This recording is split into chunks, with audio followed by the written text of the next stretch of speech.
Накануне полицейские Мегино-Кангаласского отдела задержали группу браконьеров. Им грозит серьезный штраф за незаконную добычу косуль. Подробности у Афанасия Николаева.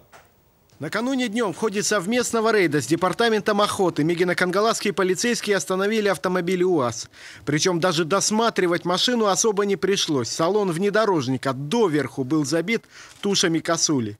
2 октября утром в ходе совместных рейдовых мероприятий сотрудниками отдела МВД России по Мегино-Кангаласскому району, а также специалистами департамента охоты был выявлен факт незаконного отстрела косули.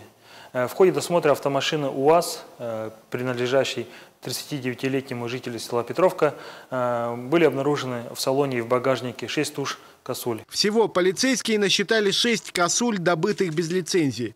Мало того, в машине были обнаружены ружья и фароискатели. Так что, скорее всего, способ добычи был браконьерским. Нарушителям грозят серьезные штрафы.